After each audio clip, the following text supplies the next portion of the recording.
ప్రభునామమున ప్రియులైన దేవుని పిల్లలకి ఆత్మీయులకి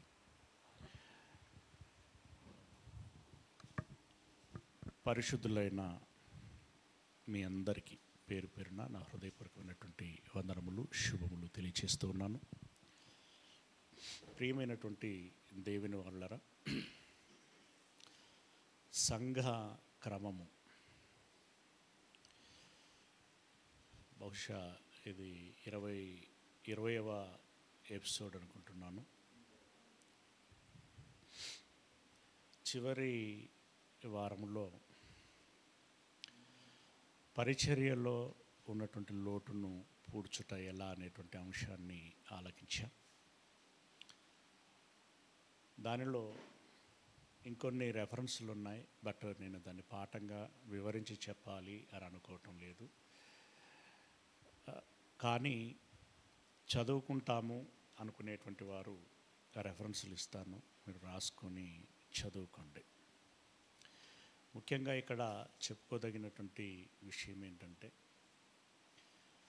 అపోస్తలులు పరిచర్య చేసేటువంటి సమయంలో వచ్చినటువంటి వారికి వాక్యం చెబుతూనే వారికి ఆతిథ్యం ఇచ్చేటువంటి క్రమంలో వారు అనేక రకాలైనటువంటి ఇబ్బందులు పడ్డారు. ఆ క్రమంలో అక్కడే ఉన్నటువంటి నీతిమంతులైనటువంటి వారిలో కొంతమందిని పరిచర్యకి కేటాయించాలి అనేటువంటి ఆలోచన కలిగినప్పుడు ఒక 7 పేర్లు ప్రస్తావించటం జరిగింది. వారు వెంటనే కాదనకుండా అవసరమైనటువంటి పనికి ఒదిగిపోయి పరిచర్యకు న్యాయం చేశారు. దేవుడిచ్చినటువంటి ఆ తలాంతును వాడుకున్నటువంటి వారు మరింత ఆశీర్వదించబడి మరిన్ని తలాంతులు పొందుకొని వారు సువార్థికులుగాను బోధకులుగాను అనేకులైనటువంటి వారికి బాప్తిసం ఇచ్చి రక్షించినటువంటి వారుగాను, క్రీస్తు కోసము తన ప్రాణములను సమర్పించుకున్నటువంటి వారిని గాను మనం చూస్తాం. అదంతా కూడా మనకు అపోస్తలుల కార్యములు 6వ అధ్యాయము 1వ వచనం నుండి 6వ వచనం వరకు ఉంటుంది. అనేక సందర్భాలలో ఆ మాటలు మనం చెప్పుకొని ఉంటున్నాం. అవి మరొకసారి చదువుకునేటువంటి ప్రయత్నం చేయండి. అలాగే రోమపత్రిక 6వ అధ్యాయము 13వ వచనాన్ని చదువుకోండి. నీతి సాధనములనుగా మన అవయవాలని సమర్పించుకోవాలి అని అంటాడు. అలాగే మీకా గ్రంథము 6వ అధ్యాయము 6వ వచనం నుండి 8వ వచనం వరకు చదువుకోండి. అక్కడ దేవుడు ఏం కోరుకుంటున్నాడు, కేవలం న్యాయమైనటువంటి ప్రవర్తనే కదా అని చెప్పి అక్కడ వివరిస్తూ ఉంటాడు. దానిని మీరు చదువుకునేటువంటి ప్రయత్నం చేయండి. అలాగే కొరింథీయులు రాసినటువంటి 2వ పత్రిక 8వ అధ్యాయము 21వ వచనము. ఇది దేవుని దృష్టికి మనుషుల దృష్టికి యోగ్యమైనటువంటి విధానంలో ఉండటకే ప్రయత్నం చేయండి అని అన్నారు. ఇవన్నీ మమ్మల్ని అయితే మనం మాట్లాడుకోవాలి, బట్ చివరి ఎపిసోడ్లో 2 రెఫరెన్స్లే చదువుకున్నట్టున్నాం బహుశా. కానీ వివరణ చాలా వచ్చింది. దాంట్లో మాటలలో ఈ విషయాలు ఇంక్లూడ్ అయిపోతున్నాయి, ఎక్సెప్ట్ ఈ 7 నీతిమంతులు మినహా. ఓకే, కాబట్టి మీరు దానికి యాడ్ చేసుకొని చదువుకోండి. దయచేసి మీరు చదువుకోవాలనే ఇస్తున్నాను, లేదంటే ఇవ్వాల్సినటువంటి అవసరం లేదు. అలాగే రోమపత్రిక 14వ అధ్యాయము 18వ వచనాన్ని మీరు చదువుకోండి. అదేవిధంగా ఫిలిప్పీలో రాసినటువంటి పత్రిక 2వ అధ్యాయము 17, 18 వచనాలు మీరు చదువుకోండి. ఓకే, మళ్ళీ గుర్తు చేస్తున్నాను. అపోస్తల కార్యములు 6వ అధ్యాయం 1వ వచనం నుండి ఇందాక 6 అన్నట్టున్నాను, 7 వరకు చదువుకోండి. అలాగే 6వ అధ్యాయము మార్క్స్ వార్త 6వ అధ్యాయము రోమపత్రిక 6వ అధ్యాయము 13వ వచనం. అలాగే మీకా గ్రంథము 6వ అధ్యాయము 6 నుండి 8 వచనాలు, అలాగే 2వ పత్రిక కొరింథీయులకు రాసింది 8వ అధ్యాయము 21వ వచనం, రోమపత్రిక 14వ అధ్యాయము 18వ వచనం, ఫిలిప్పీలో రాసినటువంటి పత్రిక 2వ అధ్యాయము 17, 18 వచనాలు. Very important. పరిచర్య లోటును పూడ్చటం ఎలా అనేటువంటి దానికి సరి అయినటువంటి వివరణ ఇస్తుంది. ఓకే, ఈరోజు మరి ఈ 20వ ఎపిసోడ్గా మనం ధ్యానించబోయేటువంటి అంశము సంఘము ప్రేమ కలిగి ఉండాలి, లేదా సంఘములో క్రీస్తు ప్రేమ ఉండాలి. సంఘములో క్రీస్తు ప్రేమ కలిగి ఉండాలి. ప్రేమైనటువంటి దేవుని వారలారా, ప్రేమ అనేటువంటి దానికి గడిచిన అనేక పాఠాలలో, సందర్భాలలో నిర్వచనం మనం చెప్పుకున్నాం. ఏంటది? ప్రేమ అనగా ఇతరుల లేదా ఎదుటివారి మేలు కోరి వారి సంతోషము కోసము, వారి అభ్యున్నతి కోసము మనలను మనము స్వతంత్రంగా త్యాగం చేసుకోవటం లేదా సమర్పించుకోవటం. ఇది అసలు సిసలైనటువంటి ప్రేమకు నిర్వచనం. ఈ ప్రేమ దేవుడిలో ఉంది. ఆయనేం త్యాగం చేశాడు, ఆయనేం సమర్పించుకున్నాడు అంటే చాలా ఉంది. మాట్లాడుకోవాలంటే మాసాల కొద్దీ మాట్లాడుకోవటానికి మనకు అవకాశం ఉంది. కానీ ఒకటే చెప్పగలం, తన ప్రియమైన జ్యేష్ఠ కుమారుణ్ణి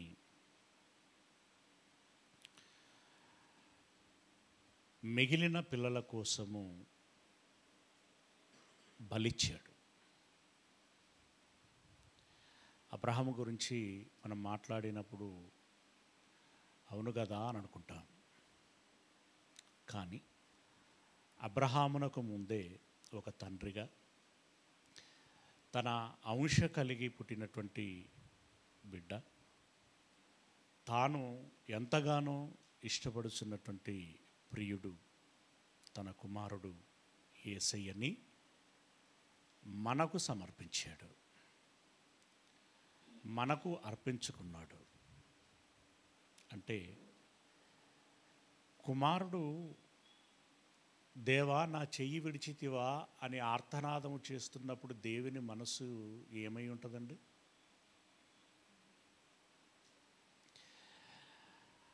ఆ ఫీలింగ్ని మనం అర్థం చేసుకోవాలి. అంటే దేవుడు కూడా ఆయాసము అని అంటాం కదా, బాధ అని అంటాం కదా, వేదన అని అంటాం కదా, అది అనుభవించాడు. అందులో ప్రేమ ఉంది. ఇలా చెప్పుకుంటూ పోతే చాలా కనబడతాయి. ఆ ప్రేమాంశను పుట్టినటువంటి వాడే యేసయ్య. దేవుడు ప్రేమస్వరూపైతే క్రీస్తు ప్రేమకు ప్రత్యక్ష స్వరూపం. ఆ ప్రేమని మాటలోను, తగ్గింపులోను, వినయములోను, విధేయతలోను,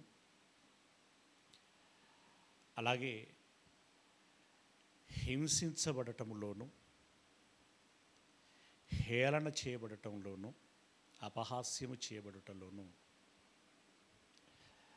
క్షమించుటలోను, సిలువకు మేకులు కొట్టబడి చంపబడుటలోను, రక్తము కార్చి ప్రజలను రక్షించటంలోను తన ప్రేమని కనపరిచి ఉంటున్నాడు. ఇది ప్రత్యక్ష సాక్ష్యం. వారు ప్రేమించి మనల్ని అంటున్నారు, మీరు కూడా ఒకరిని ఒకరు ప్రేమించండి. ప్రేమ ప్రాథమికం. నిన్ను వలె నీ పొరుగు వారిని ప్రేమించుము. దీంట్లో దేవుణ్ణి ప్రేమించటం అనేటువంటిది మిళితమై ఉన్నది. అంటే దేవుణ్ణి ప్రేమించాలి, నీ పొరుగు వారిని ప్రేమించాలి. ధర్మశాస్త్రం అంతటిలోని సారాంశం అది. ఇప్పుడు దేవుడు, యేసయ్య, నువ్వు, నేను, ఎల్లయ్య, మల్లయ్య, డేవిడు, సామ్యుయేలు ఇదంతా కాదు. ఇదంతా పక్కబెట్టు. మోషే కావచ్చు, పౌలు కావచ్చు, పేతురు కావచ్చు, మరెవరైనా కావచ్చు, మరియ కావచ్చు, మార్త కావచ్చు, మరెవరైనా కావచ్చు. అది కాదయ్యా. బైబిల్ 66 పుస్తకాలు, అందులో మాటలు, ఇదంతా కాదు అక్కడ. నువ్వు పుట్టటము, పెరగటము, బ్రతకటము, అనుభవించటం, ఆనందం, సంతోషం, బాధ, దుఃఖం, కష్టం, కన్నీరు, చావటం, ఇదంతా కాదు. మొదటగా నీలో ప్రేమ ఉండాలి. దేవుడు భూతద్దం పెట్టి, అంటే అర్థం కావటానికి, ఆయనకు భూతద్దాలు అవసరం లేదు. దేవుడు భూతద్దం పెట్టి ఇలా ఆ మైక్రోస్కోప్లో మొట్టమొదటగా మనలో చూసేది ఏంటి అంటే, వీడిలో ఉన్నటువంటి ప్రేమ, అసలు ప్రేమ ఉందా, ఉంటే ఎంత పర్సంటేజ్లో ఉంది, దట్స్ ఇట్, అంతే. ఇక అంతకంటే ఏం లేదు. అది ఉందనుకో, ఎంత ఉండాలి, నీ ప్రాణము పెట్టున్నంతగా ఉండాలి. అంటే ఇప్పుడు ఎంత పర్సంటేజ్ అయి ఉంటుంది చెప్పండి? 100%. 100% నీవు ప్రేమించేటువంటి వాడవైతే, మీకు తెలుసా, ఒక్క నేరము, ఒక్క దోషము ఉద్దేశపూర్వకంగా నువ్వు చెయ్యలేవు. నీలో ప్రేమ ఉంటే ఉద్దేశపూర్వకంగా నీవు ఏ పొరపాటును, ఏ తప్పును చేయలేవు. అన్కాన్షియస్లో చేయొచ్చు, అనుకోకుండా జరగచ్చు, అవి వేరు. ఉద్దేశపూర్వకంగా మాత్రం నువ్వు చెయ్యలేవు. అంత గట్టిది, దిట్టమైనటువంటిది ప్రేమ. ప్రేమలో అంత బలం ఉంది, ప్రేమలో అంత త్యాగం ఉంది, ప్రేమలో అంత నిస్వార్థం ఉంది.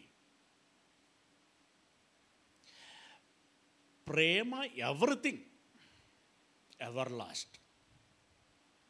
ఎప్పటికీ ఎన్నటికీ ప్రేమే ప్రాముఖ్యమైనటువంటిది. అసలు ప్రేమ లేకపోతే భార్య ఎవరండి, భర్త ఎవరండి, పిల్లలు ఎవరండి, తల్లిదండ్రులు ఎవరండి, అన్నదమ్ములు ఎవరు, అక్క చెల్లెళ్ళు ఎవరు, అసలు మీరెవరు, నేనెవరు?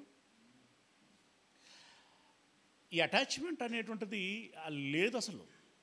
అసలు ఇక అది మీనింగే ఉండదు, ఇక ఆ పాయింటే ఉండదు, ఆ వ్యూ ఉండదు, ఆ ఆలోచనకు అవకాశమే లేదు.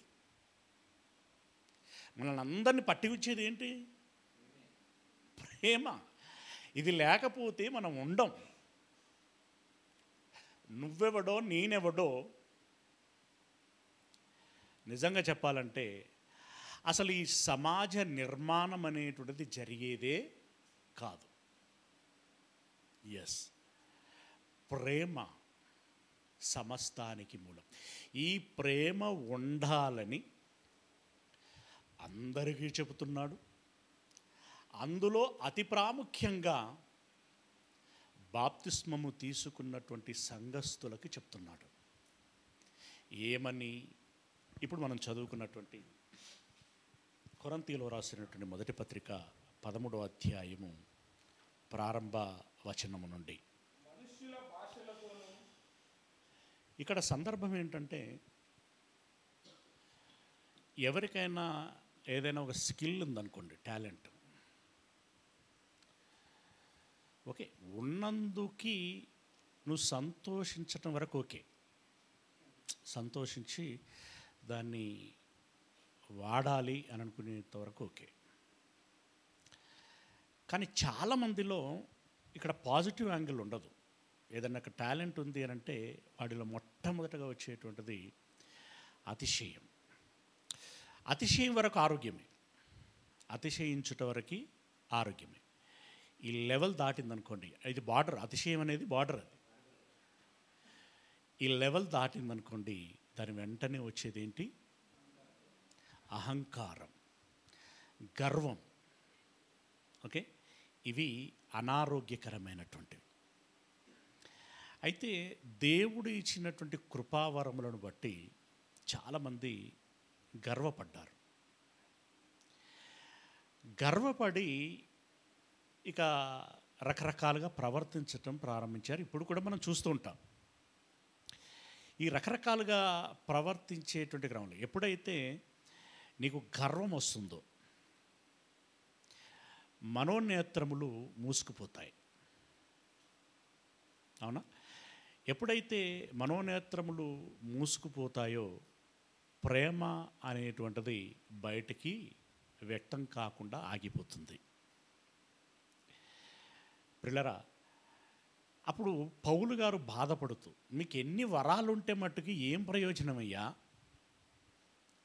వీళ్ళు చక్కగా చాలా మంచి భాషలు మాట్లాడుతున్నారు, అర్థాలు చెప్తున్నారు, మంచి ప్రసంగాలు చేస్తున్నారు, పాటలు పాడుతున్నారు, ప్రార్థనలు చేస్తున్నారు, ధనము ఇస్తున్నారు. దశమభాగం ఇవ్వాలి కాబట్టి ఇస్తున్నారు. కానీ మీలో ప్రేమ లేదయ్యా. ప్రేమ లేకుండానే భాషలు, అర్థాలు, ప్రసంగాలు, పాటలు, ప్రార్థనలు, ధనము ఇవన్నీ జరుగుతున్నాయి. నేటి సంఘాలలో ఉన్నటువంటి ప్రాక్టికల్ సిచ్యువేషన్ ఇది. బట్ ప్రేమ లేదు. ప్రయోజనం ఏంటి అని అంటున్నాడు ఆయన. అంతా బూడిదలో పోసిన పన్నీరే. మీకు ఇచ్చిన వరాలు, మీకున్న స్కిల్స్, మీరు చేసినంతా కూడా బూడిదలో పోసిన పన్నీరే. You should must maintain love అని అంటున్నాడు. ఇది లేకుంటే అసలు నువ్వు ఏం చేసినా వ్యర్థమే అని అంటున్నాడు ఆయన. ప్రియులరా, దయచేసి ఇది సీరియస్గా గమనించండి. రమేష్లో మీకు ప్రేమ కనిపించలేదా? వాడు పోతాడు. ఆయన చూపించేది మేమెందుకు చూపించాలి అన్నారనుకుంటే మీరు పోతారు. ఇది పాయింట్. మీకు అర్థమవుతుందో లేదు? ఇప్పుడు రమేష్ చూపించకపోతే రమేష్ పోతాడు. అఫ్కోర్స్ పాస్టర్ అనేవాడు, నాయకుడు అనేటువంటి వాడు మాదిరిగా ఉండాలి. ఉండకపోతే నేను పోతాను. కానీ ఆయన చూపించకపోతే మేమేం చూపిస్తాం, మేమెందుకు చూపిస్తాం అని మీరు అనుకున్నారనుకుంటే మీరు పోతారు. గనుక ఎవరికి వారంగా ఎవరి వైపు చూడాలి? మనం దేవుని వైపు చూడాలి, యేసయ్య వైపు చూడాలి, పరిశుద్ధాత్మ వైపు చూడాలి, పరదైసుకు వెళ్ళినటువంటి భక్తులని చూడాలి. మనకు పారామీటర్స్ వాళ్ళు. బ్రతికున్న వారెవరు కాదు, కాకపోతే బ్రతికున్నవారు చేసిన మంచిని మీరు మాదిరిగా చేసుకోండి అని అంటాడు. మనకి ఎబ్రీ పత్రికలో ఉంటుంది, తీతు పత్రికలో ఉంటుంది. వారిని మాదిరిగా చేసుకోండి. ఎక్కడ? మంచిలో. సింప్లిసిటీ అండి. మీరు గమనించండి, వారిలో వాక్యానుసారమైనటువంటి బ్రతుకు ఉన్నది అంటే తప్పకుండా దాన్ని మాదిరిగా చేసుకోండి. లేదు అనంటే ఏం చేయండి? పక్కకు పెట్టండి. దాన్ని ఆయనను పక్కకు పెట్టండి. వాక్యాన్ని మాత్రమే మీరు ఆధారము చేసుకోండి. అంటే ఇంతగా ఎందుకు చెప్తున్నాను అంటే, ఇప్పుడు నువ్వు పాపివా అంటే ఆ పదం ఇక్కడ నేను వాడద్దు, నేను వాడకూడదు. నువ్వు నమ్ముకున్నావా, నువ్వు రోజు ప్రార్థిస్తున్నావా, చర్చికి వెళ్తున్నావా, బైబిల్ చదువుకుంటున్నావా, మెసేజ్లు వింటున్నావా, నువ్వు విశ్వసిస్తున్నావా? ఈ టర్మ్స్ ఉంటాయి చూడండి. ఇవి కాదు, ఫైనల్గా ఇవి కాదు. నీలో ప్రేమ ఉందా అంతే. ఫస్ట్ చూసేది నీలో ప్రేమ ఉందా. ప్రేమ ఉందనుకోండి, ఇందాక నేను వాడిన పదాలన్నీ ఆ విషయమంతా ఉంటుంది. అందుకే ప్రేమ ప్రేమ ప్రేమ, పవిత్రమైనది ప్రేమ, నిష్కల్మషమైనటువంటిది ప్రేమ, నిస్వార్థమైనటువంటిది ప్రేమ, బ్రతికించేది ప్రేమ, సంతోషపరిచేది ప్రేమ, ప్రోత్సహించేది ప్రేమ, బంధాలను కలిపి ఉంచేది ప్రేమ, కన్న తండ్రిని సంతోషపరిచేది ప్రేమ, క్రీస్తు త్యాగానికి సార్థకత చేసేది ప్రేమ. ఈ ప్రేమ అది వర్ణనాతీతమైనటువంటిది. ఓకే, ఆ ప్రేమను గురించి ఇక్కడ ముఖ్య అంశముగా ఆయన ప్రస్తావన చేస్తూ మాట్లాడుచున్నటువంటి మాటలు. మనుషుల భాషలతోనూ దేవదూతల భాషలతోనూ నేను మాట్లాడినను ప్రేమ లేని వాడనైతే మ్రోగడి కంచును గనగనలాడు తాళమునై యుందును. ఈరోజు సంఘాలలో వాళ్ళు మాట్లాడేది అసలు భాషలు కాదు, అదొక పిచ్చి అరుపులు. వాస్తవానికి అవి భాషలు కావు, వేషధారణ. అది దేవదూతల భాష ఉంది. మొదటి శతాబ్దంలో వారు మాట్లాడారు, కమ్యూనికేట్ చేశారు, అర్థాలు కూడా చెప్పారు. ఇప్పుడు వీరు మాట్లాడుతున్నటువంటి దానికి అర్థం వారే చెప్పలేరు అసలు. ఆ సమయానికి ఈ సంఘమును మ్యానిపులేట్ చేయాలి కాబట్టి, ఏమార్చాలి కాబట్టి, ఏదో అరవాలి అని వాళ్ళు ముందే ఫిక్స్ అవుతారు. తర్వాత ఈ పాటలు పాడుతూ అవి గొంతెత్తి పాడుతూ డ్రమ్ములు వాయిద్యాలు బలంగా వాయించినప్పుడు సహజంగానే ఒక రకమైనటువంటి పూనకం ప్రారంభమవుతుంది. ఇప్పుడు డీజే బయట డింగ్ డింగ్ అని అన్నది అనుకోండి, నీకు తెలియకుండానే నీ కాలు తెలిసిందే కదా. ఈ సౌండ్స్ పెంచిన కొద్దీ వీళ్ళలో ఆ కదలిక ఎక్కువైపోతుంది. దాంట్లో నుండే రకరకాలైనటువంటి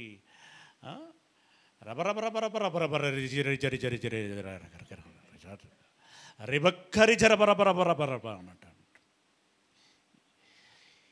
ఈ పరిశుద్ధాత్మకి రాలు జాలు బాలు తప్ప ఇంకే భాష వచ్చేటట్లేదు, ఇంకే పదాలు వచ్చేటట్లేదు.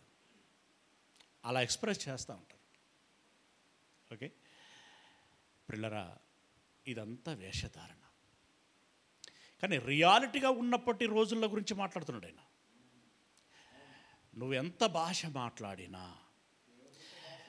నీవు ఏ భాష అంటే దేవదూతల భాషలలోనూ లేదంటే మనుషుల భాషలోనూ నువ్వు మాట్లాడినను అంటే దాని అర్థం ఏంటంటే, అంత వరము నీకున్నా ప్రేమ లేని వాడవైతే నీ అరుపులు ఎలా ఉంటాయండి? మ్రోగెడు కంచు గనగనలాడు తాళమునై యుందును. అంటే నాకు అంత భాష ఉండే, నేను ప్రేమ లేకపోతే నా శబ్దం మీకు ఎలా వినపడుతుంది అని అంటే, నా శబ్దం మీకు ఎలా వినపడుతుంది అని అంటే, ఇప్పుడు రే రండిరా రండిరా రండిరా, వరద వస్తుంది, తప్పించుకోండి, పరిగెత్తండి, బాగుంటుంది. రే వెయ్యండ్రా, రాళ్ళు వెయ్యండ్రా, దొరికిన చంపండిరా, ఈ శబ్దం బాగుండదు. రెండు శబ్దాలే, కానీ ఒకటి మనిషికి హాయిని గొలిపేది, మంచి చేసేది, అది వినసొంపుగా ఉంటుంది. ఒక మనిషి ఇంకొక శబ్దం మనిషికి హామ్ చేసేది, వారికి నష్టం చేసేది, చంపేది. అది వినటానికి బాగుంటుందో. ఇక్కడ ప్రేమ లేని శబ్దం కర్ణ కఠోరంగా ఉంటుంది. ఎస్, ప్రేమ లేని శబ్దం కర్ణ కఠోరంగా ఉంటుంది. కంచు పాత్రలు అని ఉంటాయి. అది మీరు చూడండి, దానికి ఏం దాకినా అది పోయి ఇంకొక దానికి దాకినా టంగు ఉంటుంది. టంగు ఉంటుంది. ఇక తాళాలు అన్నాడు కదా, పాటలు పాడుతుంటే ఇలా కొడతా ఉంటారు. మా బాబోయ్ కొడతా ఉంటారు, కీసు అంటూ ఉంటుంది. అంటే శబ్దం బాగా వస్తుంది. మీరు భాషలతో మాట్లాడితే అంత శబ్దం వస్తుంది, కానీ అందులో ప్రేమ లేదు.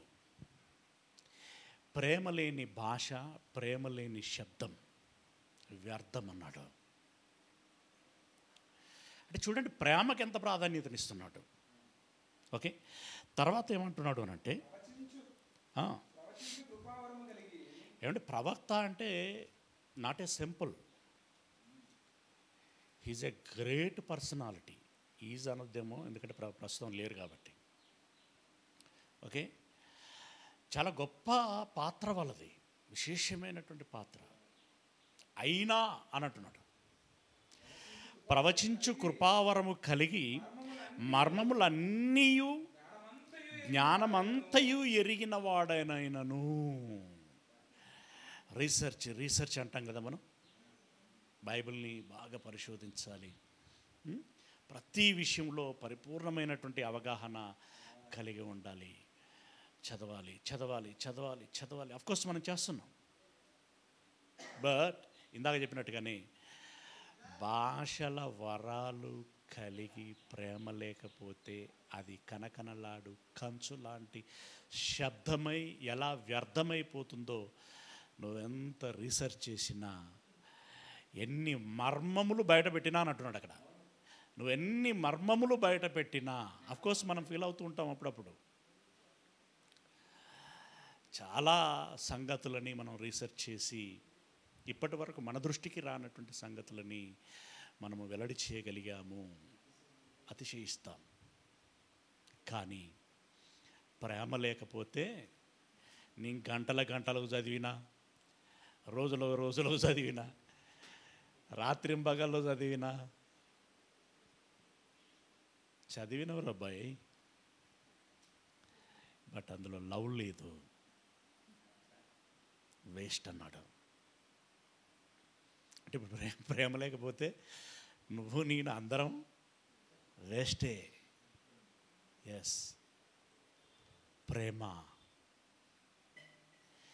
ఈ ప్రేమను మనం ఇవ్వగలగాలి. రెండవది, ఆ మనిషి యొక్క త్యాగాన్ని, ఆయన సమర్పణని ఆయన ఎలా ఎక్స్ప్రెస్ చేస్తున్నాడు, ఆ ప్రేమను ఎలా అందిస్తున్నాడు అనేది మనం అర్థం చేసుకోగలగాలి కూడా.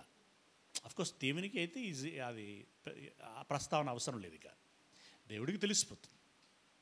కానీ మనం అప్పుడప్పుడు మిస్ అవుతూ ఉంటాం. ఇప్పుడు మీరు ఒక మంచి ఉద్దేశంతో ఒక పనిని చేస్తారు, అది నాకు తప్పుడుగా అర్థం కావచ్చు. ఏం చేశాను, ఎట్లయినా చేసేది అని చెప్పేసి నేను అంటూ ఉండొచ్చు.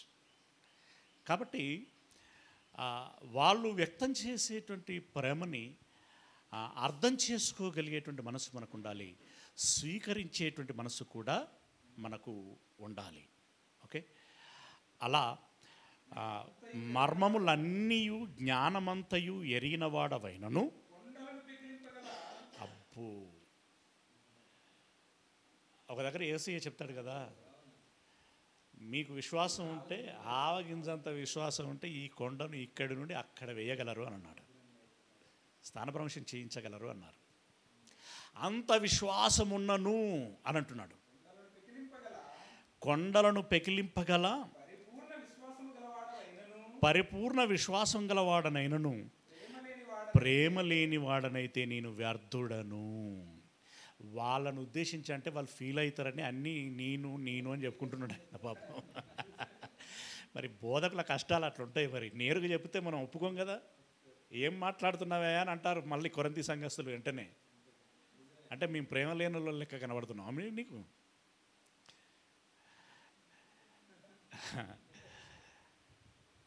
ఇలా మాటలన్నీ ఆయనకు అన్వయించుకొని చెప్పటంలో కూడా ఒక ప్రేమ ఉంది. ఓకే, ఈ పరిపూర్ణమైనటువంటి విశ్వాసం గలవాడనైనను ప్రేమ లేనివాడనైతే నేను వ్యర్థుడను అంటే నీకు ఎంత విశ్వాసం ఉన్నా, సంపూర్ణ విశ్వాసం అంటాం కదా, నీకు ఎంత విశ్వాసం ఉన్నా ప్రేమ లేకపోతే నువ్వు వ్యర్థుడవు. ప్రేమ అంటే మళ్ళీ ఇక్కడ మైండ్లో ఉండాల్సింది ఏంటండి, అబ్బాయి అమ్మాయి లవ్ కాదు, దేవుని లవ్, యేసయ్య ప్రేమ. అవునా? ఇలాంటి పౌలు లాంటి భక్తుల ప్రేమ, ఆ స్వచ్ఛమైన ప్రేమను గురించి మాట్లాడుతున్నాడు. ఆ ప్రేమ మనలో లేకపోతే వ్యర్థం.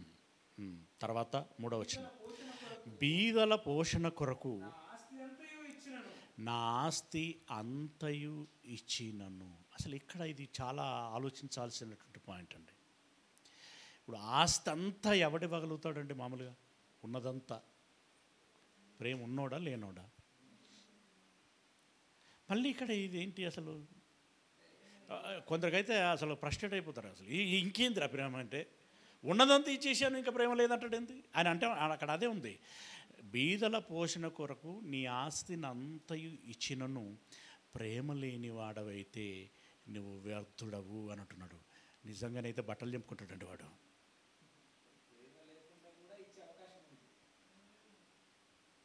ఎట్లిస్తాడు? ప్రేమ లేకుండా ఉన్నదంతా ఎట్లిస్తాడు? ఎవరిస్తారు చెప్పండి? ఎగ్జాంపుల్ చెప్పండి. ప్రేమ లేకుండా మొత్తం ఇచ్చేవాడెవడో ఎగ్జాంపుల్ చెప్పండి.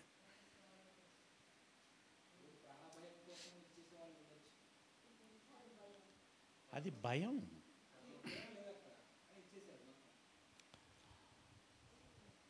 అది ఇవ్వటం అన్నారు, లాక్కోవటం అంటారు, వాడు ఇచ్చుడు అన్నారు.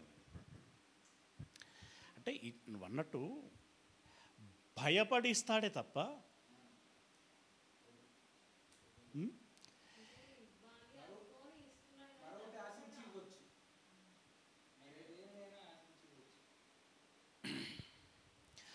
అఫ్కోర్స్ ఇప్పుడు సో మెనీ థింగ్స్ అక్కడ ఇవి కూడా ఉండొచ్చు. నిజంగానే ఇక్కడ పాయింట్ మెన్షన్ చేశాడు, బీదల పోషణ కొరకు కత్తిపెట్టి ఇరా అనేటోడు ఎవడు?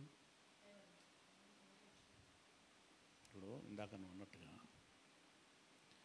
భయపడి ఎవడ చంపుతానంటే భయపడి ఇవ్వచ్చు అంటే, బీదల పోషణ కోసం కత్తిపెట్టి బెదిరించడం అంటే ఏమో కిల్లర్ వీరప్పన్ లాంటి వాళ్ళు. ఎందుకంటే రకరకాల పరిస్థితులు, మరి ఆయన అలాగే చేసేవాడు అని అంటారు. అది ఎవరు నిజం అనేటువంటిది దేవుడికి తెలియాలి. అయితే ఒకవేళ నువ్వు అన్నట్టుగా ఇప్పుడు మన దగ్గర కూడా వచ్చేప్పుడు దశమభాగాలు ఇస్తున్నారనుకోండి, చాలామందిలో నిజంగా స్వచ్ఛందంగా ఇచ్చేవారు ఎంతమంది? ఇక్కడ నిర్ణయం చేశాం కాబట్టి చచ్చినట్టుగా తప్పదు అని చెప్పి ఇచ్చేవాళ్ళు ఎంతమంది? నీకు నిజంగా ఇష్టము లేకుండా నువ్వు ఇచ్చినా వ్యర్థమే. నువ్వు స్వచ్ఛందంగా ఇవ్వగలగాలి. నువ్వు 10% ఇస్తావా, 20% ఇస్తావా, నువ్వు ఏ పర్సెంటేజ్ ఇచ్చినా నువ్వు స్వచ్ఛందంగా ఇవ్వాలి. అది ప్రయోజనమును కోరి ఇవ్వాలి. అవునా? అలా ఇవ్వకపోతే నువ్వెంత ఇచ్చినా కూడా అది వ్యర్థమే అని అంటున్నాడు. ఏమండి? అంటే ఇక్కడ ఈ మాటను మనం ఎలా అర్థం చేసుకోవాలి? బీదల పోషణ కొరకు నా ఆస్తి అంతయు ఇచ్చినను కాల్చబడుటకు నా శరీరమును అప్పగించినను. నన్ను చంపుకోండిరా, మీరు రాళ్ళు రువ్వుతారా, నిప్పు పెట్టి కాలుస్తారా, నన్ను ఏం చేస్తారో మీరు ఏమైనా చేసుకోండి, అని నీ శరీరమును ఇచ్చినను ప్రేమ లేనివాడనైతే నేను వ్యర్థుడను, నాకు ప్రయోజనం ఏమీ లేదు. ఇక్కడ మనం బాగా ఆలకించాల్సినటువంటి విషయం, ఎంతోమంది నక్సలైట్లు తుపాకీ తూటాలకు బలైపోయారు. ఈ మధ్యలో మరీ ఎక్కువైపోయారు, చాలామంది మరణించారు. ఎవరి కోసం వారు ఫైట్? సరే, ఈరోజు 70% అది ఫ్రాడ్ అయిపోయింది, అంటే తప్పుడు విధానాలలో వెళ్తున్నారు వాళ్ళు కూడా. ఒక 30% సంఘ అంటే బడుగు బలహీన వర్గాల అణిచివేతకు గురైనటువంటి వారి పక్షంగా, పెత్తందారి ఈ పీడించేటువంటి వారి చేతిలో నుండి ఈ పీడింపబడుచున్నటువంటి వారిని మనం సేవ్ చేయాలనేటువంటి ఉద్దేశంతో పోరాడుచున్నటువంటి వాళ్ళు చాలామంది ఉన్నారు. బట్ ఇదివరకు చాలా పోరాటం చేసేవారు. ఏ మాట కామాట నక్సలైట్లు వచ్చిన తర్వాత, సరే వాళ్ళు ఎంచుకున్న సిద్ధాంతం గురించి మాట్లాడటం లేదు, సిద్ధాంతం తప్పు, అది చేయలేదు, ఆ సిద్ధాంతం తప్పు. అయినా ఆ సిద్ధాంతంలోనే బలియాగమైనటువంటి వాళ్ళు ఉన్నారు. ఆ బలియాగంలో వాళ్ళు ఈ దొరలు, ఈ పెత్తందారులు, ఈ పేదవారిని అణిచివేసేటువంటి వాళ్ళు ఎవరైతే ఉన్నారో, అప్పులు ఇస్తారు, వడ్డీలు చక్రవడ్డీలు వేసి వ్యక్తులను బానిసలుగా చేసుకునేవారు, జీతగానులుగా పెట్టుకునేటువంటి వారు. ఎన్ని సంవత్సరాలు జీతం చేసినా అది తీరేది కాదు, ఇక చేసుడే.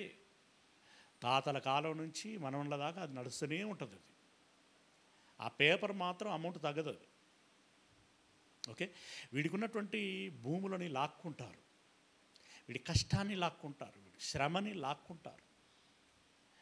ఎంతసేపు వీళ్ళ రక్తం తాగుతారు, వీళ్ళ శ్రమల మీద, వీళ్ళ శవాల మీద వాళ్ళు కుర్చీలు వేసుకొని కూర్చుంటారు. అంతా ఉండేది.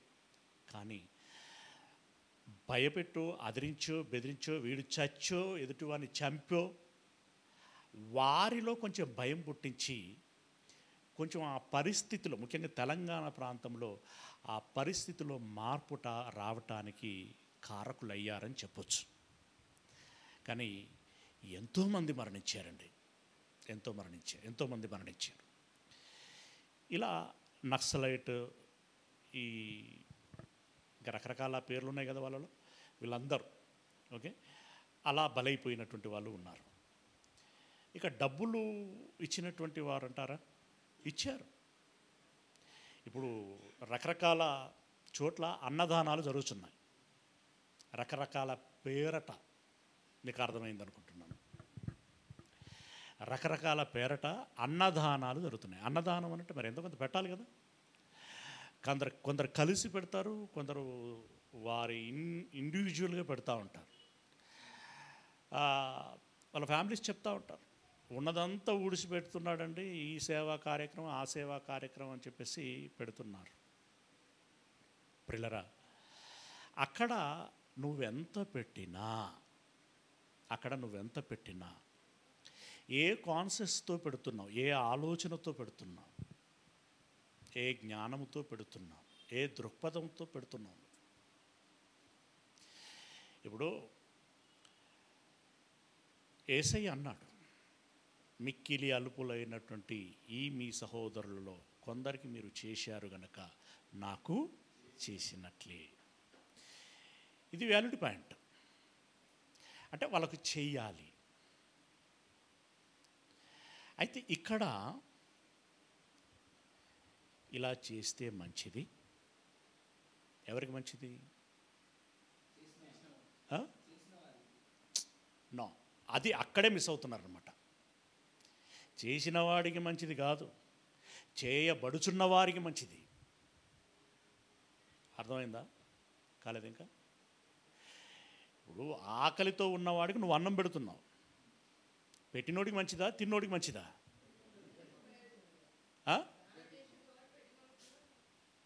ఫస్ట్ ఆఫ్ ఆల్ తిన్నోడికి మంచిది.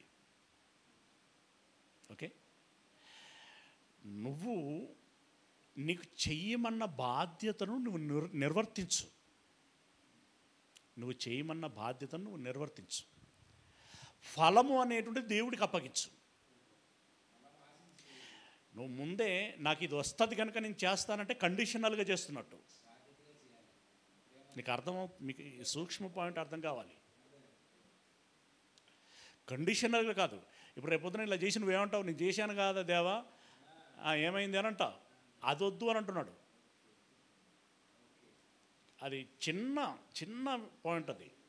అది త్వరగా అర్థం కాదు. ఇప్పుడు మీరే కొంచెం అది డిస్టర్బ్ అయ్యారు. ఓకే, కండిషనల్ అవ్వద్దు.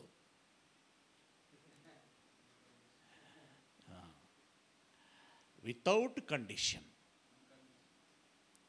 ఇప్పుడు యేసయ్య తన ప్రాణాన్ని పెట్టాలి అన్నప్పుడు ముందే ఏమైనా దేవుని కండిషన్లు పెట్టాడా? నో. అంతే, నువ్వు అంతే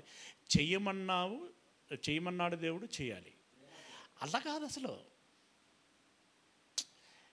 ఇంకా దేవుడు మనకు సొయ్యసొప్పు రావట్లేదని నోరు తెరిచి చెప్పాల్సి వచ్చింది. కానీ దేవుడు చేశాడు, దేవుణ్ణి చూశావు. యేసయ్య చేశాడు, యేసయ్యను చూశావు. స్వతహాగా నీకు రావాలది. రాని వాళ్ళకు చెప్పాడు,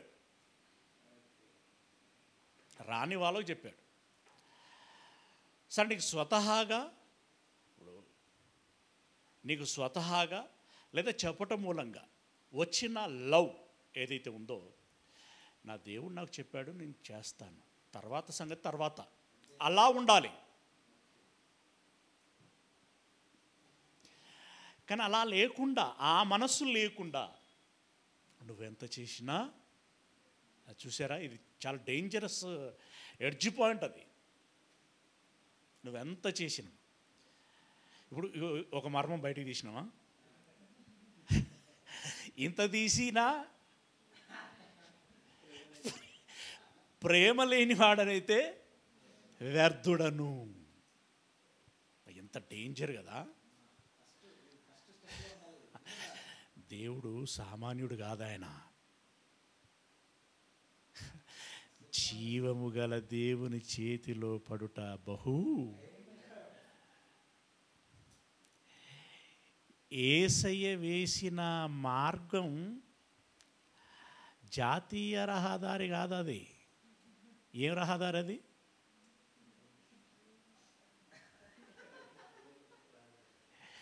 పరలోక రహదారి. బట్ అది చాలా ఇరుకైనది. జాతీయ రహదారి అంటే 6 లైన్లు 8 లైన్లు ఉంటాయి కదా. అంతకుముందు 4 లైన్లు ఉండేవి, ఇప్పుడు 6 అవుతాయి, 8 అవుతాయి. బట్ ఈ రహదారి ఇరుకు ద్వారం, వన్ వే. మళ్ళీ ఇది వన్ వే. ఆ వన్ వే కూడా చాలా ఇరుకు. ఈ కొంతమంది టెంపుల్స్ ఉంటాయండి, దాంట్లో ఈగితే పుణ్యం వస్తుంది, ఏదో ఆశీర్వాదం వస్తుంది అని చెప్పేసి ఏమంటారు, దానికి ఏదో మంచి పేరు పెడతారు వాళ్ళు. టర్మ్ ఒకటి ఉంటుంది. ఓకే, అందులో ఇరికిపోవాలి. కొంచెం లావున్నారనుకుంటే వాళ్ళ పని అయిపోయింది.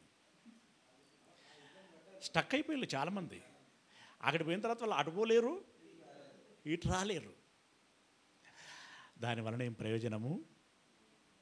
బండసందులో ఉండిపోతే ఏం ప్రయోజనము లేదు. కానీ యేసయ్య నిర్మించినటువంటి ఆ ఇరుకు మార్గంలో పోయినటువంటి వాడికి మాత్రం ఫలితం ఉంటుంది.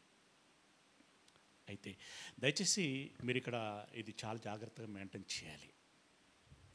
నువ్వు ఓవరాల్గా పరిచర్య అనేటువంటి తీర్మానం చేసుకున్నప్పుడు, దేవుడు చెప్పింది చేస్తే నాకు మేలు అని చెప్పి మనసులో పెట్టుకొని పరిచర్యలోనికి రా, ఇట్స్ ఓకే. కానీ నువ్వేదైనా సహాయం చేస్తున్న ప్రతిసారి, కష్టపడుతున్న ప్రతిసారి, చేతులతోటో ధనంతోటో ఇంకో విధానంలోనో నువ్వు పరిచర్య చేస్తున్న ప్రతిసారి ఇప్పుడు నాకేమొస్తుంది అని ప్రతిదానికి లెక్కలు కట్టుకొని సేవ చేయకూడదు. అది ఓకే. అలా నువ్వు నీ దేహాన్ని కాల్చబడటానికి ఇచ్చిన, నీకున్నదంతా ఇచ్చిన ఆ ప్రేమ లేకపోతే, ప్రేమ అంటేనే మనం ముందు అది చెప్పుకున్న నిర్వచనం అది కదా. ఏమని చెప్పుకున్నాం? ప్రేమ అంటే నిస్వార్థంగా, ఓకే, ఎదుటివారి మేలు కోరి నిన్ను నీవు త్యాగం చేసుకోవటం, దట్ ఈస్ లవ్. ఓకే, ఆ ప్రేమ నీలో ఉండాలి. ఇక కొంచెం ఇంకా దీనికి లోతుల్లోనికి వెళుదాము అనుకుంటే, ఓకే, డబ్బులు పంచావు, వస్త్రాలు ఇచ్చావు, భోజనం పెట్టావు, ఆసుపత్రికి తీసుకెళ్ళావు, ఇదంతా బాగుంది. కానీ నరకానికి పోతుంటే చూస్తూ ఉన్నావు.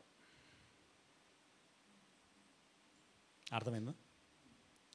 అన్నీ చేశావు, కానీ వాడు చనిపోతే నరకానికి వెళ్తాడని తెలుసు నీకు. సైలెంట్గా ఉన్నావు. నీ ప్రేమ పరిపూర్ణమైందా? లోటుగా ఉందా? లోపంగా ఉందా? నీకున్నదంతా ఇచ్చినా నీ ప్రేమ సంపూర్ణము కాలేదు. ఎప్పుడు సంపూర్ణమవుతుంది? నీతో పాటు అతడిని కూడా పరలోకానికి తీసుకెళ్ళాలి, అప్పుడు పరిపూర్ణమవుతుంది. దానికోసం నువ్వు సువార్త చెప్పాలి, జీవిత సత్యం చెప్పాలి, భవిష్యత్తు ఏంటో చెప్పాలి, దేవుడు, యేసయ్య, మనం ఏంటి, ఇదంతా కూడా చెప్పాల్సి ఉంటుంది. దానికి సింగిల్ వర్డ్లో సువార్త చెప్పాలి, అంతే. అప్పుడు పరిపూర్ణమవుతుంది. అంటే ఇప్పుడు ఇక్కడ చూడండి, మనకి ఇందాక ప్రారంభంలో ఏమనుకున్నాం? లవ్ ఎంత శాతం ఉండాలనుకున్నాం? 100% కదా. ఇప్పుడు ఉన్నదంతా ఇచ్చాడు, సువార్త చెప్పలేదు, లోపమే కదా. లోపమే కదా. మరి లోపం ఉండదు కదా, ఉండకూడదు కదా. కాబట్టి అది లోపం ఉంటే వ్యర్థమే కదా. నీ పూర్ణ మనస్సు, హృదయం, బలం కదా, ఇవి లేకపోతే ఫెయిల్. ఇప్పుడు కట్ ఆఫ్ మార్కులు పెట్టారండి, 75 మార్క్స్ రావాలి, అప్పుడు నువ్వు సెలెక్ట్ అవుతావు. నీకు 74 వచ్చాయి. అయ్యో నాకు 74 వచ్చినాయి, నాకు 74 వచ్చినాయి అంటే వాళ్ళు ఏమంటారు? వచ్చినాయమ్మా, నిజమే. సార్ ఒక్క మార్క్ సార్, ఒక్క మార్క్ సార్, ఐఎమ్ సారీ అంటాడు. అది కూడా ఓపికంటే. నువ్వు అట్లే ఒరినావు అనుకో, అంటే ఒరటం మీన్స్ పాపం ఆడ బాధ. మనం అట్లే అడిగామనుకో, సెక్యూరిటీని పెట్టి బయటికి పంపించేస్తారు. ఆ రోజు ఎవరు వస్తారు? దేవా నన్ను గుర్తుపట్టలేదా? మనం కలిసి భోజనం చేసినాం ప్రభువా, మేము ప్రవచించాం ప్రభువా, మేము బోధించాం ప్రభువా అంటారట. వీళ్ళకి ఆకలేసి అంటారు, ఆయన సింపుల్గా అక్రమము చేయవారలరా, మీరెవరో నాకు తెలియదు, ఇక్కడి నుండి వెళ్ళండి, గెట్ అవుట్ అంటాడు. ఇక్కడ నుండి వెళ్ళండి అంటే దాని అర్థం ఏంటి? Get out. గెట్ అవుట్ అనగానే ఆయన ముఖం చూసుకుంటే ఇక్కడ దేవదూతలు ఉంటారు. గెట్ అవుట్ అన్నారా, ఇక బాండి అంటారు. పోయి అంతమంది దేవదూతలు అవసరం లేదనుకోండి, ఉదాహరణ చెప్తున్నాను. ఈ చేయొకడు, ఆ చేయొకడు, ఈ కాలొకడు, ఈ కాలు పట్టుకొని తీసుకుపోయి ఇజిరే డంపింగ్ యార్డ్లో పడేసినట్టుగా పడేస్తారు. డంపింగ్ యార్డ్ సరిపోదు కదా పదం, కొలిమే కరెక్టు, కొలిమే కరెక్టు. అగ్ని, ఆ దేవతలు పడేసేది వాళ్ళే కదా. చాలా చాలా దేవుడు చాలా సెన్సిటివ్. క్రిస్టియానిటీ కూడా సెన్సిటివ్ మ్యాటర్, చాలా సెన్సిటివ్. మనం ఏదో నేను ఇంత అంత అని చెప్పి మనం బింకారాలకి పోతూ ఉంటాం, కానీ నువ్వు ఎంతలో మిస్ అయిపోతావో చాలా డేంజర్. నువ్వెంతలో మిస్ అయిపోతావో నీకు తెలియదు. అది ప్రతి సూక్ష్మ విషయాన్ని గమనించుకోవాలి. అందుకే ఇన్ని విషయాలను ప్రస్తావన చేస్తూ సెంటర్ పాయింట్ ఏమంటుండే మళ్ళీ? ప్రేమ లేకపోతే నువ్వు వ్యర్థుడవు, ప్రేమ లేకపోతే నువ్వు వ్యర్థుడవు, ప్రేమ లేకపోతే నువ్వు వ్యర్థుడవు. ప్రేమ ఉండాలి. తర్వాత మాట, ప్రేమ దీర్ఘకాలం సహించును. రోజు అంటున్నాడండి వాడు నాకు ఇది ఏదో ఒక ఎలిగేషన్, ఏదో ఒకటి తప్పు పట్టడం, ఏదో నన్ను అనకుండే వాడికి నిద్ర పట్టదు, మెరమెర అంటది కావచ్చు వాడికి. ఎన్నాళ్ళని ఓపిక పట్టాలన్నా నేను, ఇక నా నుండి కాదన్నా నేను, నా నుండి కాదు. ఇక నాకెంత పెయిన్ అవుతుందో, నాకు ఎంత ఇబ్బంది అవుతుందో నాకు తెలుసు, దేవుడికి తెలుసు. ఇక నేను రివెంజ్ తీర్చుకుంటానన్నా అంటాడు వాడు. లేరా క్రైస్తవులలో? ఉన్నారు. ఇన్ని అంటుంటే మనం ఎందుకు మౌనంగా ఉండాలి? మనకు నోరు లేదా? మనకు మాటలు రావా? తెలివి లేదా? ఉన్నది. నాశన తెలివి చాలా ఉంటుంది. అసలు ఆ ఎమోషన్ ఎందుకైందో తెలుసా? లోపల ఒకటి నుండి పొడుస్తున్నాడు. హే నువ్వేందక్కరా, నువ్వెందుకు వాడాలి? ఆడ అంత అంటే దద్దమ్మ లెక్క చేతులు ముడుచుకొని కూర్చున్నావు. లే, ఒకటికి రెండాను, ఇంకెక్కువ మాట్లాడి దౌడబాలు ఒకటి. వీడు మనసులో అనుకుంటాడు, తర్వాత ఇద్దరం కలిసి నరకానికి పోవచ్చులే. ఇట్స్ డేంజర్ అండి. ఎమోషన్స్ ఎలా ఉంటాయి ఒక్కొక్కసారి. మీకు మీరు కూడా కొంచెం ఎప్పుడైనా ఎక్స్పీరియన్స్ చేసి ఉంటారు. ఏమండి, డ్రైవింగ్లో కంట్రోల్ మిస్ అయినట్టు మన వాయిస్లో కూడా కంట్రోలింగ్ అనేది మిస్ అవుతూ ఉంటుంది. కానీ ఎక్కడదు. లిమిటేషన్స్. ప్రేమ దీర్ఘకాలము సహించును. ఇక్కడ పేతురా ఎవరు అడిగారు కదా, పేతురు కాదు, అక్కడికి వచ్చిన భక్తులు అడిగారు ఎంతకాలము. పేతురే అడిగారు కదా, ఎంతకాలం నేను క్షమించాలి? పేతురు కదా అడిగింది, పేతురే. ఎన్నిసార్లు, ఎన్ని మార్లు నేను క్షమించాలి అని అంటాడు. 70 ఏళ్ళ మార్ల మటుకు లెక్కలేసుకో. ఆ లోపు నీ జీవితం అయిపోతుంది. అంటే పరోక్షంగా ఏం చెప్పాడంటే, నువ్వు చచ్చేదాకా క్షమిస్తూనే ఉండు. నువ్వు చచ్చేదాకా చచ్చినట్లుగా క్షమిస్తూనే ఉండు.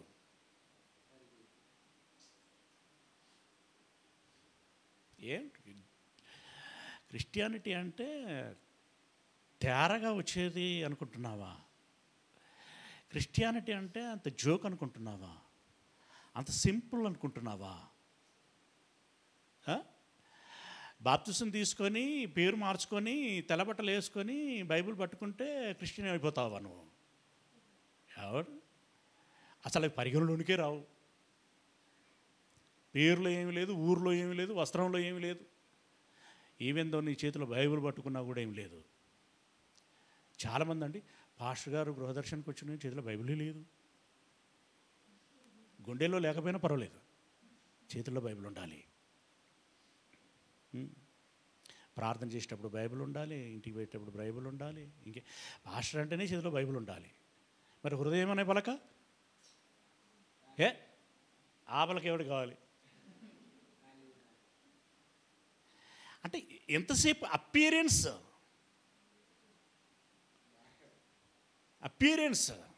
దాన్ని ఏమనొచ్చు తెలుసా? ఇంకో పరోక్షంగా వేషధారణ. అక్షరాలలో ఏమన్నా ఉందా అండి? విషయంలో ఉంది, భావంలో ఉంది. నువ్వు తెలుగు అక్షరమా, ఇంగ్లీష్ అక్షరమా, కన్నడమా, మలయాళమా, అది కాదు కదా. ఫులిష్గా మాట్లాడుతూ ఉంటారు. అయినా ప్రేమ కలిగి మనం అనేటువంటి మాట ఏంటో తెలుసా?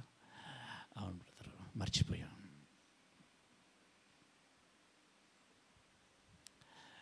సోకి బ్రదర్, అనుకోకుండా బయలుదేరాం.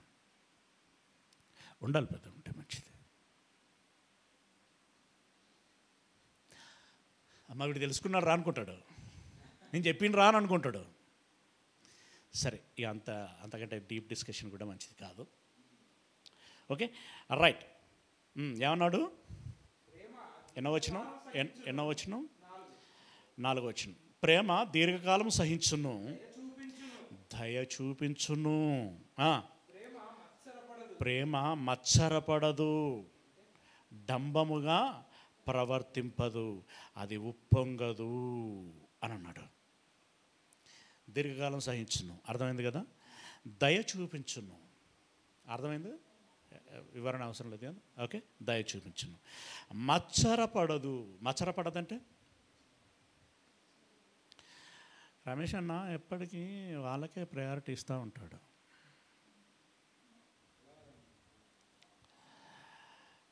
అంటే ఇది నేను అర్థం కావటం చెప్తున్నాను.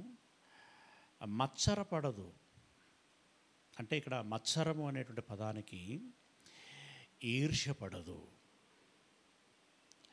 రెండవది, మత్సరము అనేటువంటి పదానికి wish you all the best brother అని అంటాడు.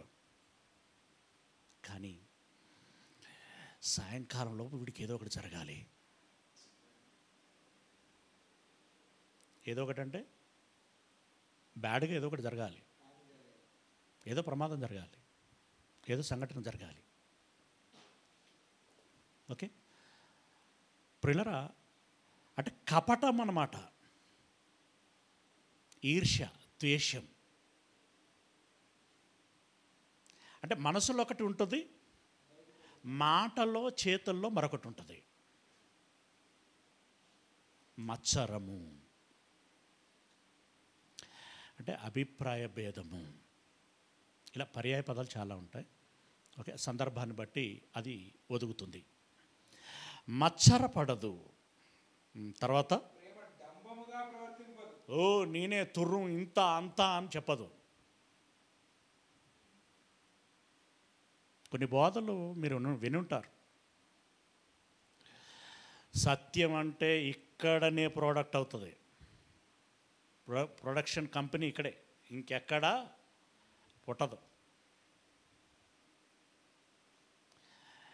ఏమంటే ఈ లోక జ్ఞానంలోనే తెలివి మేధస్సు ఎవడి సొత్తు కాదు అని మాట్లాడుతూ ఉంటారు.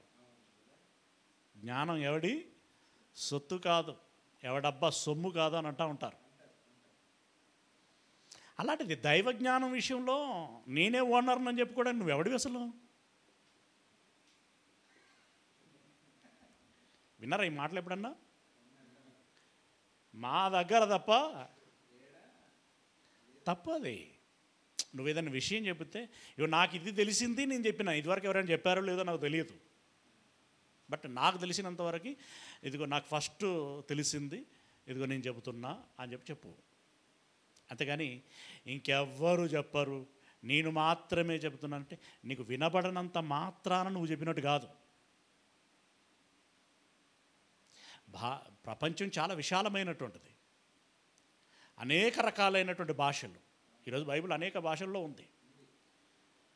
ఏమండి, ఇప్పుడు మన బోటి వాళ్ళం మాట్లాడింది ప్రతిదాన్ని షూట్ చేసుకుంటున్నాం. వితౌట్ షూటింగ్ ఎంతమంది చెప్తలేరు? వాళ్ళు చెప్పేటువంటి దాంట్లో నీకంటే బాగున్నది కావచ్చు, మనకంటే బాగుండొచ్చు, గొప్పగా ఉండొచ్చు. ఎప్పుడు కూడా ఈ డంబము అనేటువంటిది మంచిది కాదు, చాలా ప్రమాదం అది. ఇప్పుడు నిజంగానే నువ్వు బాగా రీసెర్చ్ చేసి చెప్పి ఉండొచ్చు కాక, కానీ ఆ వర్డ్ నీ నోట రావద్దు. వచ్చిందంటే డంబమే కదా. నేను ఒప్పుకుంటాను, నువ్వు చాలా రీసెర్చ్ చేసి చెప్పావు, కానీ ఆ మాట నీ నోట, ఇంత రీసెర్చ్ చేసిన వాడికి ఇది ఎందుకు తెలియలేదు, ఇది ఎందుకు తెలియలేదు? అందుకే బైబిల్లో ఒక మాట అంటాడు, నేను జ్ఞానినని చెప్పుకున్నటువంటి వాడు ఇంకా వాడు ఏమీ ఎరగనటువంటి వాడు, తెలియనటువంటి వాడు అని గమనించాలి అని అన్నాడు. నీకు నువ్వుగా నేను జ్ఞానిని అని అన్నావంటేనే అక్కడే నీకు తెలిసిపోతున్నది నీకు జ్ఞానం లేదని. ఎంత నిజంగా Bible is a wonderful book.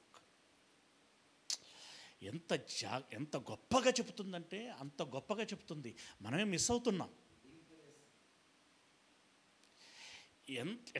ఎట్లా అనంటే చాలా వెరీ క్లీన్డ్గా క్లియర్గా చెప్తూ ఉంటుందండి. బట్ మనకు స్పీడ్ ఎక్కువ కదా బైబిల్ చదివేటప్పుడు, గనగనగనగన అయిపోవాలి, ఇప్పుడు ఈ పేజీ అయిపోవాలి, ఈ అధ్యాయాలు అయిపోవాలి. స్టార్టింగ్లో నేను కూడా అట్లాగే చదివాను. వీలైనంత త్వరగా బైబిల్ అయిపోవాలి. అట్లా కాదు. Of course starting very good. కానీ ఇప్పుడు మనకు తెలియాల్సిందేంటి? ప్రతి విషయాన్ని సునిశ్చితంగా నేను గమనించాలి, గ్రహించాలి. ఎందుకంటే నేనే అట్లా అనుకుంటూ చదువుతూ ఉంటాను, నేనే మిస్ అయినవి చాలా ఉన్నాయి, మళ్ళీ నేనే కొత్తగా తెలుసుకుంటున్నవి చాలా ఉన్నాయి. అందుకే బైబుల్ అనేటువంటిది ఒక ఈ ఎన్ని విధాలుగా విభజించిళ్ళు సముద్రాలని? 7. కానీ ఒకటే సముద్రం, ఒకటే గుర్తుంచుకోండి, పేర్లు ఏదో పెట్టుకున్నాం. ఓకే, ఇన్ని విధాలు, ఇంత పెద్ద సముద్రం ఈదటం నిజంగా ఎంత కష్టం.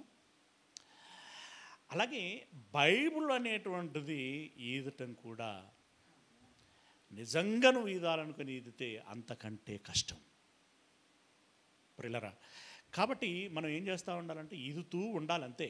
నేను నేర్చుకుంటూ ఉన్నాను, తెలిసింది చెప్పుకుంటూ పోతున్నాను. ఈ మైండ్ ఉండాలి, ఈ యాటిట్యూడే ఉండాలి. ప్రేమ డంబముగా ప్రవర్తింపదు. నేనే చేసినా, కొంతమంది చేస్తారండి, నిజంగా చేస్తారు. చేసి ఎంతసేపు నేనెంత చేశాను అని చెప్పుకోవాలని ఉబలాట పడుతూ ఉంటారు. లేకుంటే అక్కడ కన్వీనర్ గారు నా గురించి ప్రస్తావన చేయాలి. ఏమండి, మనోళ్ళు పాపం బయటికి అనరు కానీ మేబీ మనసులో ఉంటుండొచ్చు.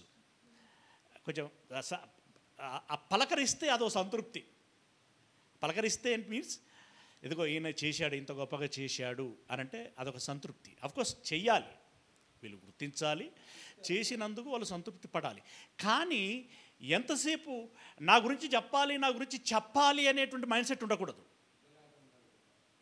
వాళ్ళు గుర్తించి అన్నారనుకోండి, ఆ సంతోషాన్ని స్వీకరించు అంతే. కానీ నువ్వే మొదలుపెట్టకు, నువ్వే అనుకోకు మనసులో నా గురించి చెప్పాలి అని అనుకోకు. ఏమండి, చెప్పాలి అని అనుకున్నావు అంటే నువ్వు హెచ్చించుకోవాలనుకుంటున్నావు అని దాని అర్థం. తను తాను హెచ్చించుకున్నవాడు అయిపోయి మళ్ళీ బురదల పడ్డట్టే.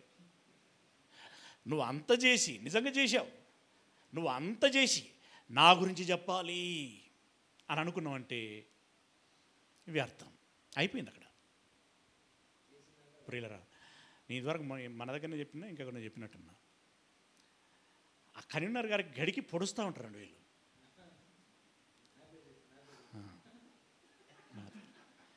నా గురించి చెప్పు, అది తప్పు. డంబముగా ప్రవర్తించినను ఉప్పొంగదు, అమర్యాదగా నడవదు. ఇందాక ఎక్కడ ఆగాము? దాన్ని మళ్ళీ ఎన్నో వచ్చినాం. ప్రేమ డంబముగా ప్రవర్తింపదు, అది ఉప్పొంగదు. ఉప్పొంగటం అంటే అర్థమైంది కదండి, పొంగిపోదు. ఉప్పొంగేటువంటి విధానంలో నేనంతా ఆహా ఆహో అన్నట్టుగా చెప్పుకునేటువంటి ప్రయత్నం చేస్తూ ఉంటారు. అలాంటి మనసు నిజమైనటువంటి ప్రేమికులలో ఉండదు. తర్వాత అమర్యాదగా నడవదు. అమర్యాద అనంటే వివరించాల్సిన అవసరం లేదనుకుంటున్నాను. ప్రేమ అమర్యాదగా నడవదు అంటే, ఫర్ ఎగ్జాంపుల్, నేను ఇంట్లో ఉన్నాను, మీరు వచ్చారు, ఒకటే కూర్చుంది, నేను లేవట్లేదు, నిన్ను కూర్చోమనట్లేదు. ఇక్కడ ఫీల్ ఏంటంటే,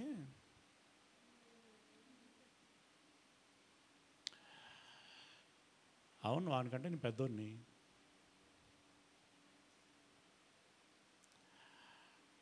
నిలబడతాడు.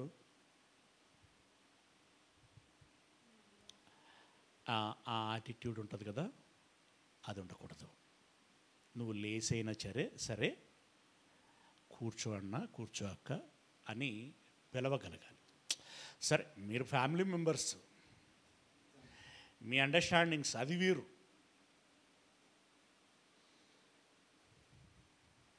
ఇప్పుడు భర్త వచ్చినప్పుడు భార్య లేవాలండి. లేవాలన్నా లేదా? మీరు నిజంగా చెప్పండి, లేస్తారా? భర్త ఇంట్లోకి వచ్చిన ప్రతిసారి లేస్తారా?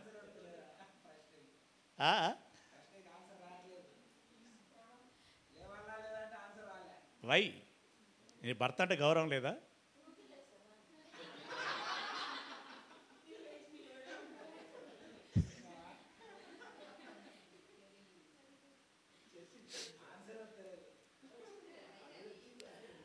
అంటే ఇది ఇందాక నేను అన్నాను, మీ ఫ్యామిలీ, మీ అండర్స్టాండింగ్స్ మీది వేరు. అలాగే సంఘములో కూడా మనం ఒక ఫ్యామిలీ అనుకుంటే, మనకు ఒక అండర్స్టాండింగ్ ఉంటే అది వేరు మళ్ళీ. కానీ ఇన్ జనరల్గా ఉంటుంది కదా, దాంట్లో అమర్యాదగా నడుచుకోకూడదు. వచ్చాడా, నీళ్ళు తాగుతారా అన్న, అది లంచ్ టైం అనుకోండి, ఎప్పుడో 2-3 గంటల ముందు బయలుదేరినట్టుగా మనకు అర్థమవుతుంది. ఏం చేయాలి? భోజనం. ఇంకా ఇట్లా పరామర్శం ఉంటుంది కదా, ఇవన్నీ చెయ్యాలి. అమర్యాదగా నడుచుకున్నదు. ఇంకా ఇప్పుడు వేదికల మీదనే పాస్టర్లు తిట్టుకోవటం మనం చూస్తూ ఉంటాం. అదేంటి అసలు? అమర్యాద. ఇట్లా మనం మాట్లాడుకుంటూ పోతే చాలా ఉంటుంది. అమర్యాదగా నడుచుకోదు. ప్రేమ అంటేనే మనం ఇందాక చెప్పుకుంటున్నదంతా అదే కదా. స్వార్థం ఉండదు, స్వప్రయోజనమును కోరుకొనదు. స్వప్రయోజనమును కోరుకున్నదే. ఏమంటే ఎవరేమైనా ఒక కార్యక్రమం చేశాము అని అంటే ఆ క్రెడిబిలిటీ అంతా కూడా నాకే రావాలి అనేటువంటిది ఉండదు ప్రేమ ఉన్నటువంటి వారికి. తర్వాత త్వరగా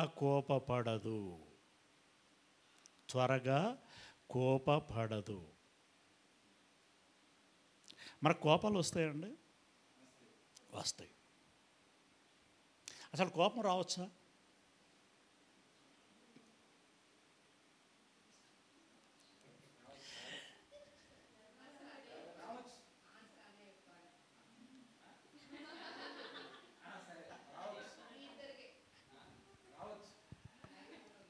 కోపపడుడి కానీ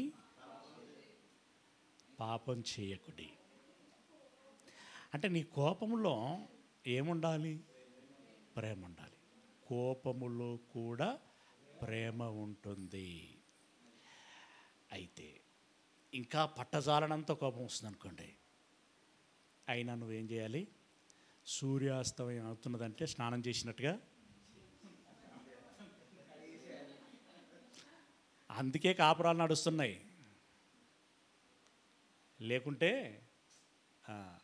కాకపోతే కొంతమంది నివురు కప్పిన నిప్పులా అలా దాన్ని మెయింటైన్ చేస్తూనే ఉంటారు. కుంపట్లో మెయింటైన్ చేసినట్టుగా.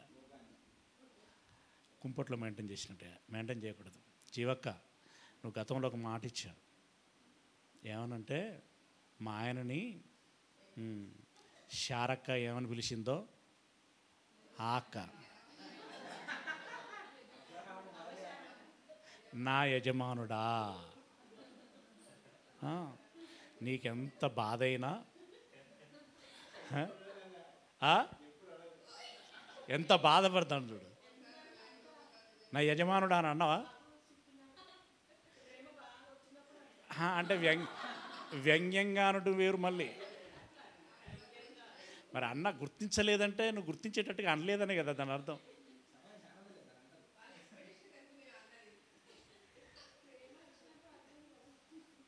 ప్రేమ వచ్చినప్పుడా? అంటే వస్తుంది పోతుందా? అది ఆటోమేటిక్గా ఆ లైఫ్లోనే ట్రావెల్ అవుతూ ఉంటుంది. ఊరికే వ్యక్తపరచడం అనేది, పని కట్టుకొని వ్యక్తపరచడం ఉండదు. ఇప్పుడు సరే, దాని గురించి డీప్గా పోవద్దు, మనకు టైం లాగ్ అయిపోతుంది. మీరు అర్థం చేసుకుంటే సరిపోతుంది. ఓకే, ఎక్కడున్నాం? ప్రేమ త్వరగా కోపపడదు, అపకారము ఉపకారికి అంటే ఏంటి? మేలు చేసినటువంటి వాడికి కీడు చెయ్యదు. తర్వాత దుర్నీతి విషయమై సంతోషపడక దుర్నీతి విషయమై సంతోషపడకంటే కొందరికి పైశాచిక ఆనందం ఉంటుంటుంది. అని గిచ్చుతాడు అని వాడు ఏడుస్తూ ఉంటాడు, వీడు నవ్వుతూ ఉంటాడు. షాడిజం.